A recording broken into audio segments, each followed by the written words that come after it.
Good night, itchy eyes. Good night, sudden sneeze. Good night to your symptoms of allergies. Xyzal is the allergy medicine you take before bed. It provides powerful relief while you rest your head. Not just all night, but all the next day.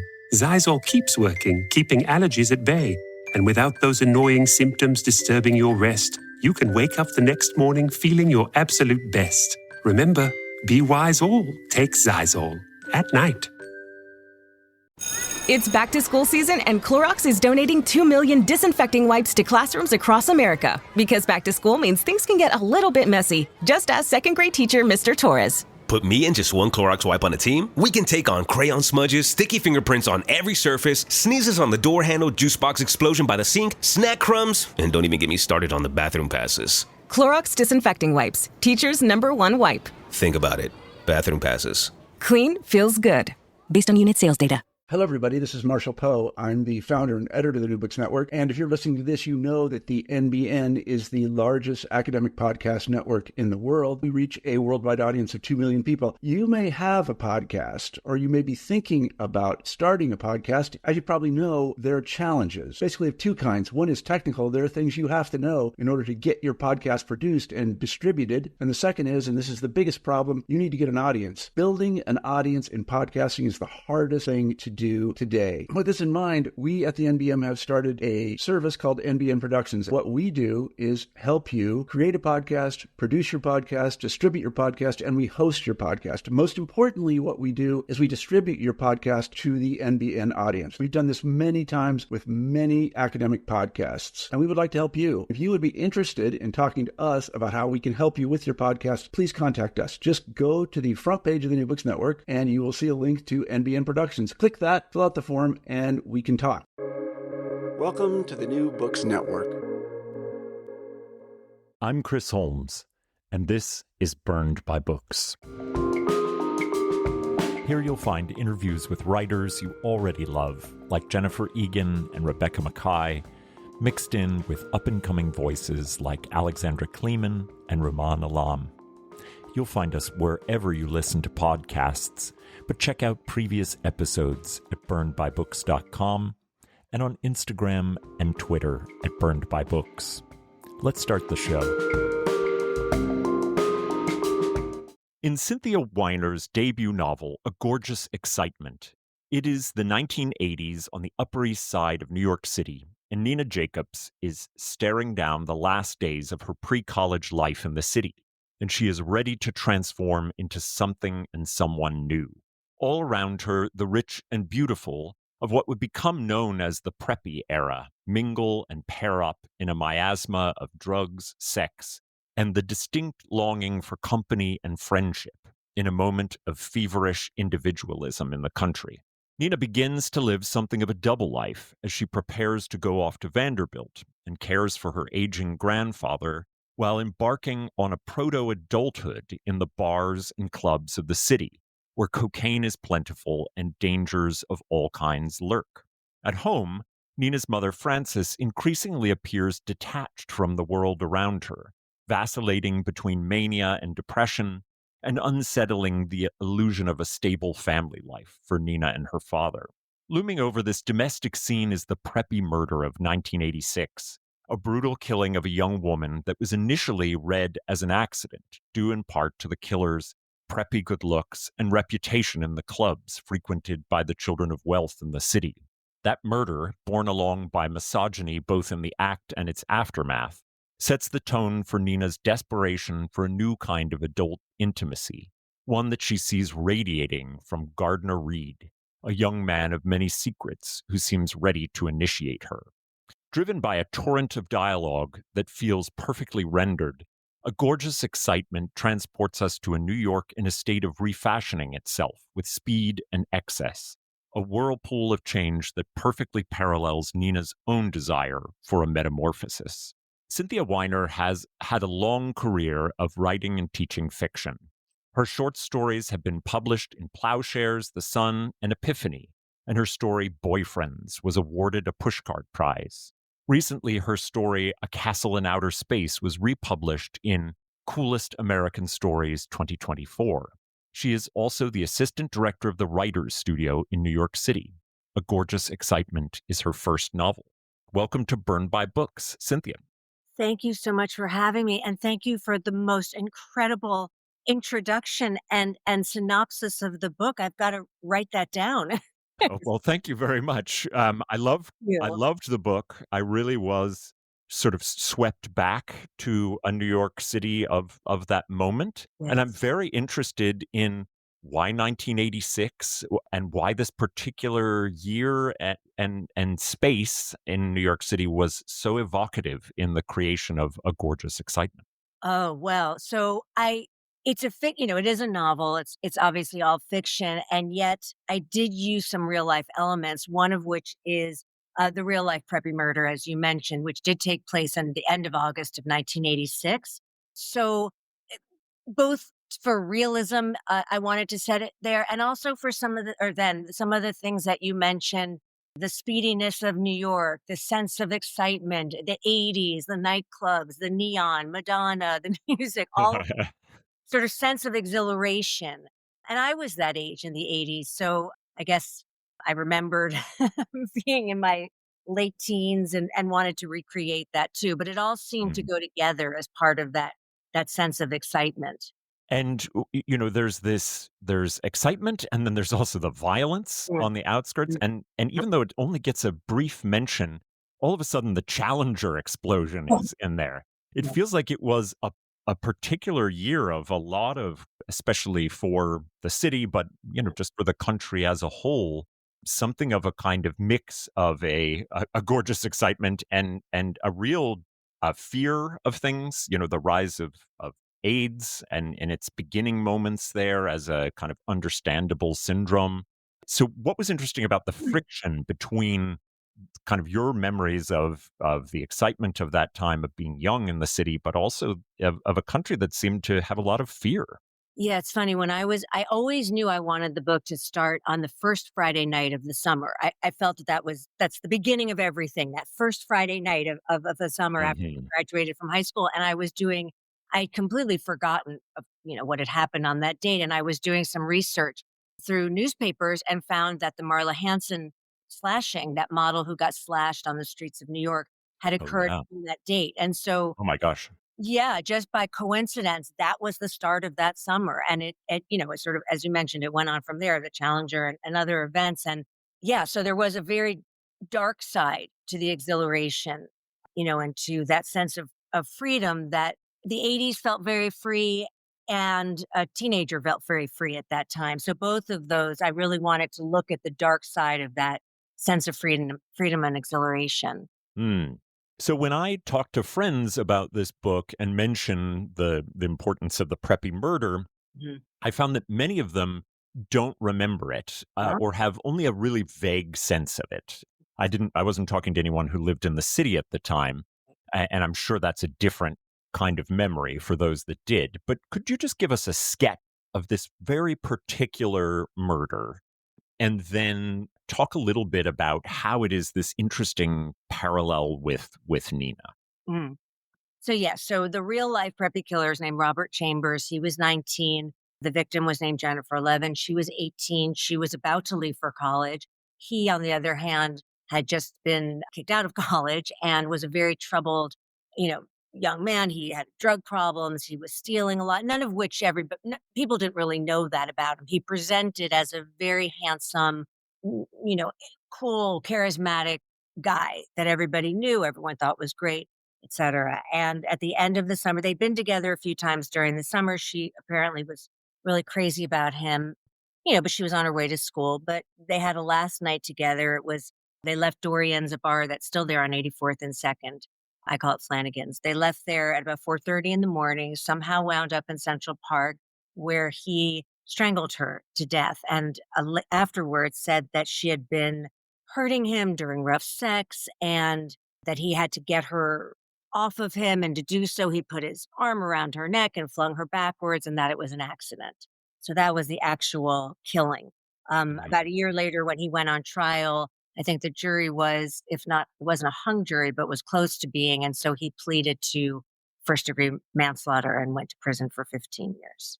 Yeah, so it contains within it this just sort of really wild idea of that a certain kind of girl might have been deserving of violence. And I think I mean, God, I wish that I could say this is a historical artifact, but we see this still constantly. Yeah. It just has different ways of being shown in the culture, but it's this particular murder case captivated the country, and it if I remember correctly, the coverage of it was so much about how handsome he was and Yes. how much a part of this scene that he was. Yeah, it was a time it was the eight it was the Upper East Side where white, waspy men were in power all over the city, perhaps all over the country, and he was a very handsome, white,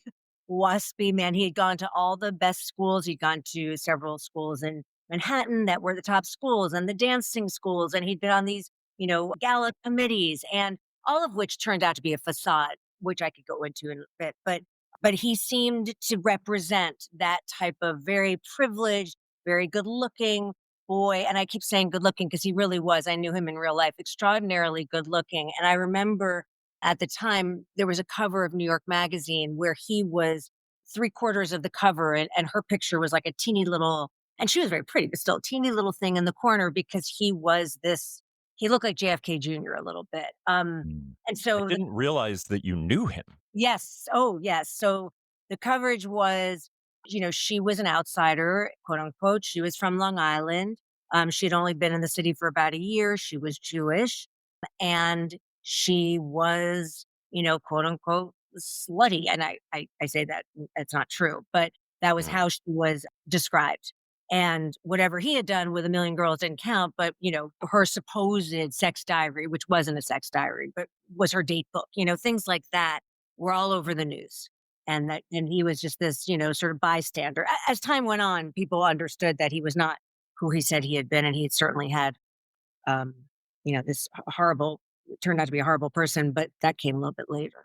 And so did you know him through this bar? Yes. So one of the schools he went to in Manhattan, an all boys school, I had very close friends there who were very good friends with him, were like best friends with him. So when I would go to the bar, we would always hang out with him. I'd go to the bar with my friend and we'd sit at the table with Rob. And one time he came to my parents' house, like, with my other friend, and I see him other places. I didn't know him very well, but I certainly knew him. And I did not know her, but I think I had met her. Others told me later, but Mm. definitely knew him. Yeah, and he seemed perfectly fine to me. He seemed like a nice guy. I had one odd experience with him where we were at my parents' house. My parents were away. We were smoking a joint outside their bedroom window, which I'm sure they would not have been happy about. And I threw it out the window because it got so little, like I didn't know how to hold it anymore, the little tiny joint. So I just tossed it out, and he got really angry at me and kind of grabbed my arm and was like, "Why'd you do that?" Like, seemed very Mm. angry. But that was sort of my one terrible experience with him. It wasn't the scariest thing in the world, although it was unpleasant. And yeah, so Yeah, well, that just adds such interesting layers to what was already a yeah, fascinating story. yeah. But I want to, take on the Upper East Side in '86 Mhm. for a second because Nina is Jewish, Mhm. and as you say, this is a WASP haven. Yes. It's the place of the private school set, Mhm. and she is is in many ways sort of desperate to fit in there, and at times feels like she really is, but always there's this sense that perhaps her Jewishness, perhaps something else, is kind of keeping her on the periphery, and she overhears a really derogatory slur used about another Jewish girl and sort of in that moment understands that she is othered. Yeah. And I wonder if you'd talk about the Upper East Side as a very particular because New York City novels, I think for people who don't live in or spend time in New York City, Mhm. are just kind of a monolith. And Yeah. then for people who know the city, it's all about neighborhood and borough and so will you talk about Nina's kind of othered space in this Upper East Side of the 80s? Sure. So if you remember, or if anyone listening remembers, the Preppy Handbook, or Yeah. I forgot about it until just now. I have when I got it off of eBay. And it had such a strong influence not only on me, but on so many people, and really reflected the Upper East Side, probably other parts of the country too, but certainly the Upper East Side of that time where families had known each other forever. Everybody had gone to the same country places forever. There were these inside places that were symbolic belonging. Fisher's Island was one. It's a little tiny island off of Connecticut. I went there actually recently. It was horrible, but uh, I mean, it was like spiders everywhere and like mold and damp, but no restaurants, nothing. But it was just this place it was that sort of WASP thriftiness of the 80s, and cashmere sweaters that were passed down from one generation to the next generation, and old cars, and that pride of this has been in our family forever. And those were the people who had the money and the power at that time on the Upper East Side and probably in a lot of Manhattan. And so anybody who didn't know those inside, things, I can't think of the word, inside symbols and signals, was on the outside. And people in that world liked to, if not push out, certainly exclude those who were not part of that world. When we moved to the apartment building where I grew up in, the co-op board, we were the only first Jewish family. They didn't really want us there. In the end, I'm not quite sure what happened. We got in, but I don't know that everyone was very happy about it. Mm. And that was the way the city was. There were three Jewish girls in my grade school and high school for most of those years. We had a Christian prayers assembly 3 times a week where we said Oh my Bible. goodness. Wasn't a religious school at all. Ah, So these were the kind of things going on. So because anyone you went to Brearley, is I that went right? to Chapin. Pretty Chapin. close to Chapin. Really, but Chapin, yeah. Okay. hmm And yeah, I never thought of it as a religious school, but that's so fascinating that it's such a dominant, Yes. cultural ethos that it sort of seeps into everything. Yeah, I mean, I remember going to a diner with a boy I had a crush on, and I ordered a bagel, and he was like, "I don't know what that is." I Oh stopped my God. eating, but I don't think he was kidding. I mean, I think that that was considered Jewish food, and that was not what certain people ate. That's amazing. Sounds Uh, crazy. I If Miriam Toews hadn't already grabbed the title, you might have called this novel Women Talking. Mm. So much of what is compelling about the story has everything to do with the rites of linguistic and conversational passage that Nina passes through in her conversations with women and girls that she brushes up against in this particular moment of time in her life. What was important to you in crafting these conversations between women? And how do you go about the craft process of editing dialogue to make sure it carries what feels to you like an authenticity and even a vibe that reads as real? Well, thank you for that. I spent a lot of time on the dialogue. I mean, that we didn't have as you may remember social media at that time. Nobody was on their phones. We didn't show each other YouTube videos on our phones. We just sat and talked. Maybe people still do that, but that was what we did. And there was just a lot of sitting around all day, all night, maybe on the telephone, talking. I don't know what we were talking about for so long, but there was a lot of conversation. So when I would go to bars, I'd sit with my girlfriends usually, and we would just talk. And so I really wanted to recreate that conversations between girls, some conversations between, girls and guys too, but a lot of girl conversation. And I just would read it out loud and read it out loud and read it out loud. And Mhm. hope that it sounded authentic. One of the things I tried to do a little bit at times was where people don't quite answer what the other person is saying maybe, or they bring up something that wasn't in the conversation already. So I would edit a lot of the conversation out to be able to get to that, if that makes sense. So Yeah, yeah. I tried to do that where the conversation was going quickly because I think there was a lot more of it than actually Mhm. appeared in the novel. Yeah. Well, I found the dialogue so gripping and fascinating, and it felt very much like I was in this young people's world that didn't feel like trite. Their conversations had inflections of youth, but they were rich. And perhaps the most important and transformative conversation partner for Nina is Stephanie. a young woman who quite literally bounces into her life, full of energy, full of experience with the city and its more perhaps dangerous inclinations. Her trajectory in life feels profoundly different to Nina, and that is perhaps part of the attraction. Tell us how these two come to connect and why perhaps they mean so much to each other. So the way I wrote Nina was she's been in the same, grade school, high school, as many girls were at that time, since she was very young. She and her friends, they love each other, but they're a little tired of each other and maybe they don't always see each other in the best light.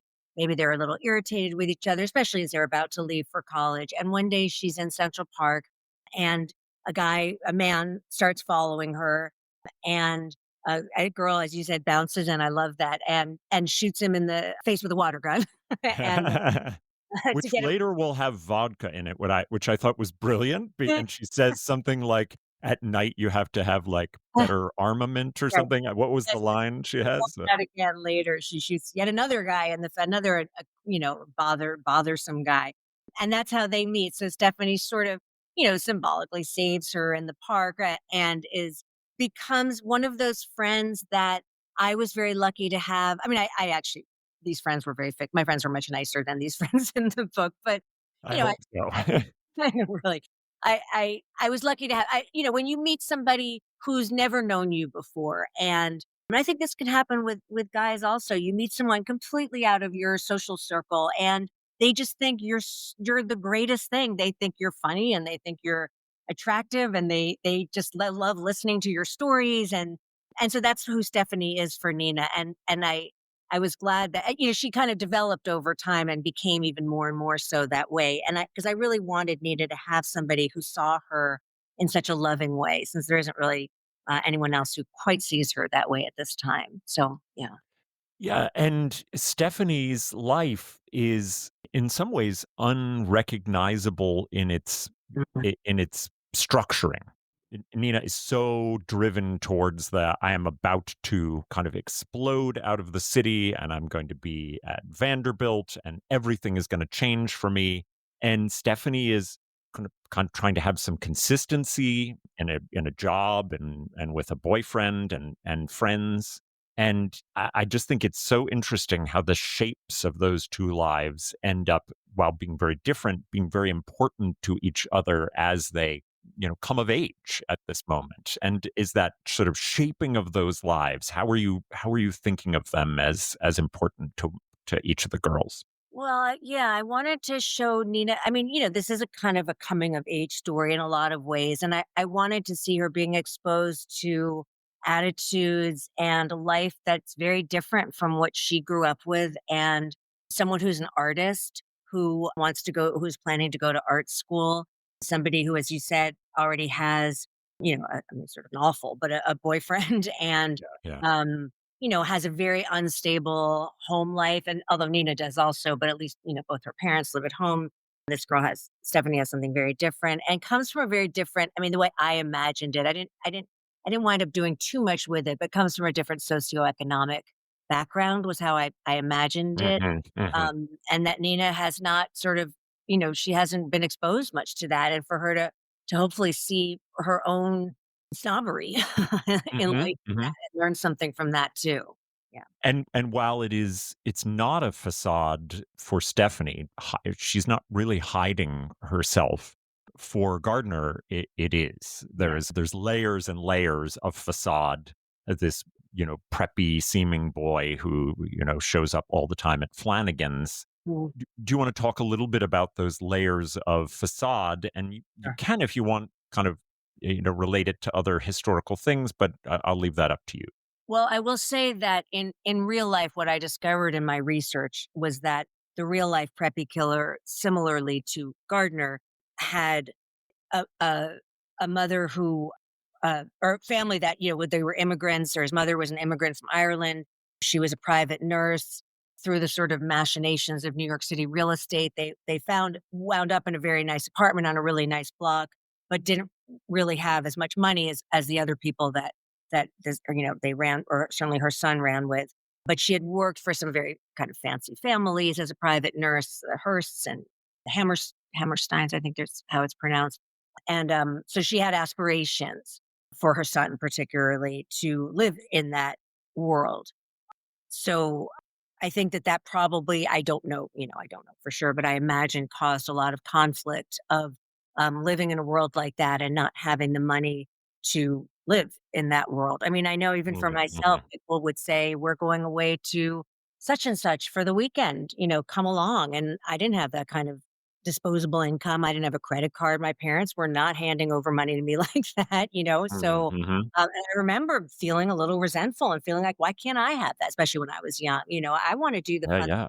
I want to go to Florida for the weekend, or I want to go to New Orleans, or whatever it was, or I want to buy I'm with a friend buying a fancy, necklace. I want to buy one, and it's just different. And I guess that really aided him in a way. But Isn't that what Mitt Romney said that time? Just people should ask their parents for money to start a business. Wasn't that? yeah, yeah, that's I forgot that, but that's so true.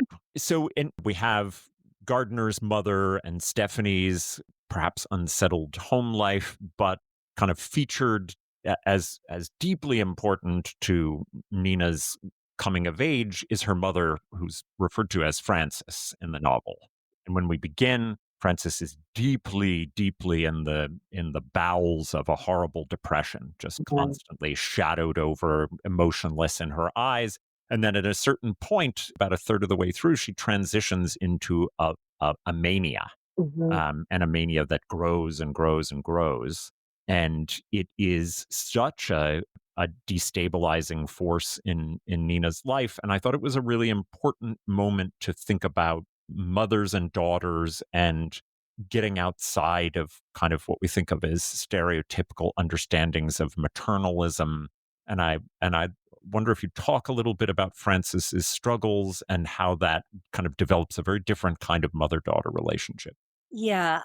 So Nina has grown up in a family where she's kind of a caretaker in the sense that she's an only child, and her father has really sort of cast her in the role or both of them as taking care of the mother. And at the same time, the mother has the kind of depression that is a very angry depression. Some people have a depression that's mostly very sad and catatonic, and some people have the angry kind, and she has the angry kind. And because of a new medication, she seemingly cheers up, which of course turns out to be this sort of manic episode. I guess I wanted to show Nina as somebody who would fall for someone like Gardner, who believes that is because she's so self-conscious, because she feels like she's in the way a lot because of her mother, because her mother is often so irritable. She sees Gardner's lack of self-consciousness and kind of sociopathy as kind of freedom and as Mm, mm, mm, courage in a way, and doesn't understand, and Stephanie in a way too, sort of doesn't understand self-destructiveness and recklessness. Instead, she sees that as something to aspire to.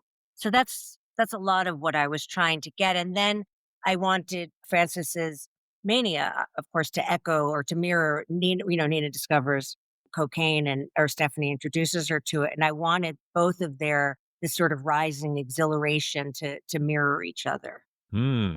That's great.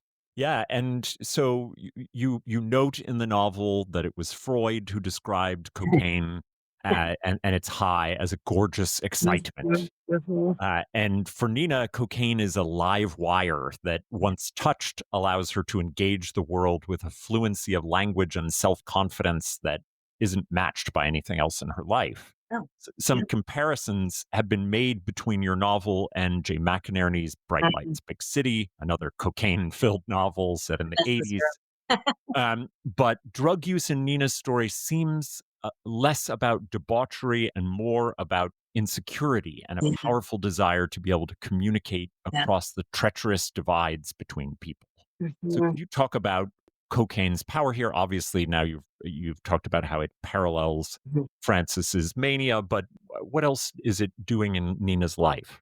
Yeah, as I was saying, just that sort of gives her a lack of self-consciousness, a sort of belief that, I mean, she's still always self-conscious, but there's still that it gives a little bit more of a ability to forget oneself, at least for her, that she can, pull up her shirt in the park and kind of expose herself to an Mhm. airplane overhead, or she Mhm.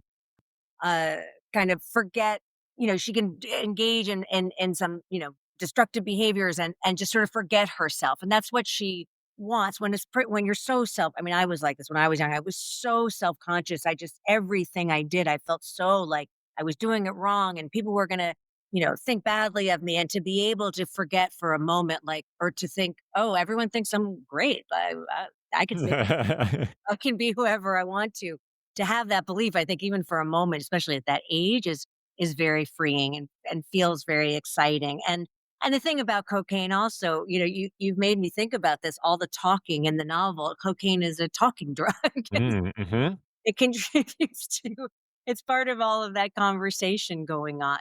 That just sort of endless chatter that seems sparkling and, and really interesting. It probably isn't, but has that feel.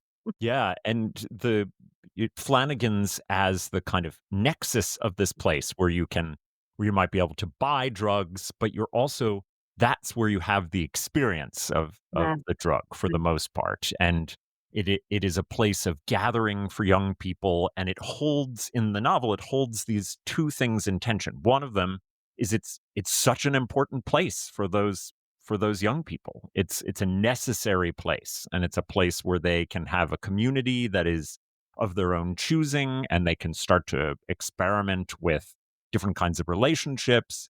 But it's also a place of kind of heavy sense of danger here. We get the first kind of beginning whispers of a possible, AIDS infection. There's at least a kind of tangential understanding that rape or unwanted sexual contact happens here.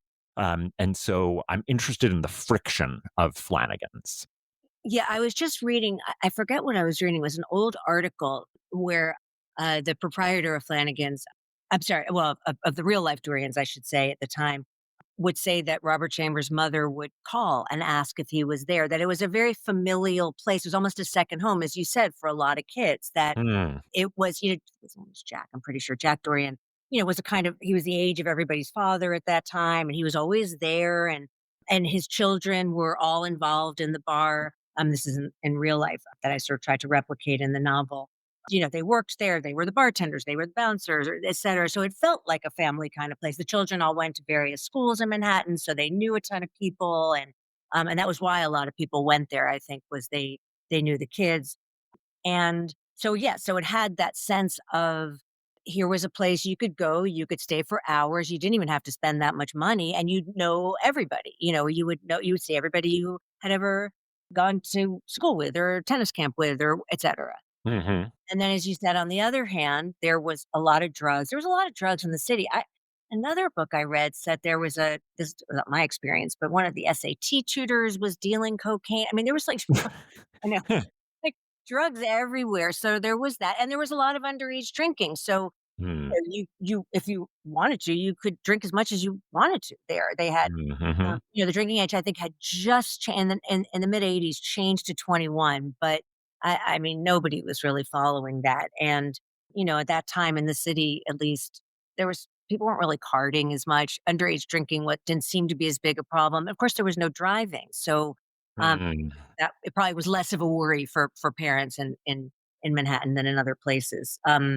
That's important context. Yeah, yeah. So exactly. So people could get as drunk as they wanted and could take a taxi home and it would seemingly be okay. Of course, right after the Preppy murder, just a couple of months later, a very nice young woman was standing on the street and got run down by a car and killed. So of course that could happen too. But Hmm. um, so on the one hand, there was the sense of family, there was a sense of all of that. And on the other hand, there was there was always that darkness. There was always who was who, who had hit on so and so's boyfriend or girlfriend, or who was in a fight, or who was going to go home with who, and who was in trouble, and who had just had to go to rehab, and so there was definitely that at the same time.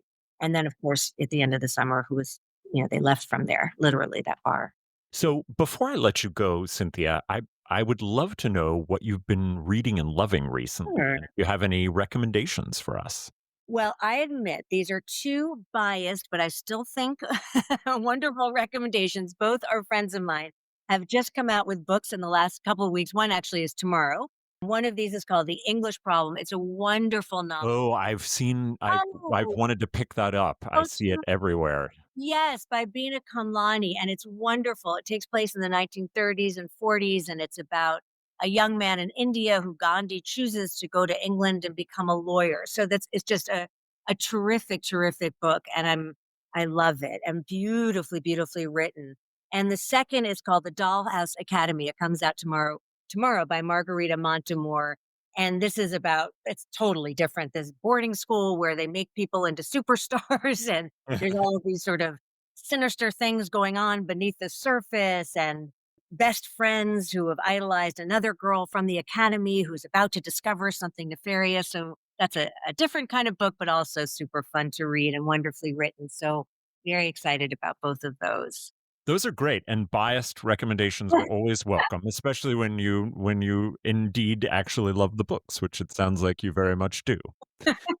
Well, I want to recommend to my listeners A Gorgeous Excitement by Cynthia Weiner. This is just such a beautifully positioned historical novel of the 80s in New York City. And I loved Nina as a character, and I loved just being engrossed and submerged in that world. And it was such a pleasure to get to talk to you, Cynthia. Oh, it's so delightful. What a fun conversation, Chris. Thank you. Thank you. Well, that's all from me for now. My thanks to Cynthia Weiner for coming on to talk about her debut novel, A Gorgeous Excitement. You can find links to purchase A Gorgeous Excitement and all of Cynthia's recommended books at the website, burnedbybooks.com. There you'll find all of our previous episodes, links to buy a podcast t-shirt, and ways to get in contact. As you listen, take a moment to rate the show on iTunes, Spotify, or wherever you find your podcasts. Until next time, this has been Burned by Books.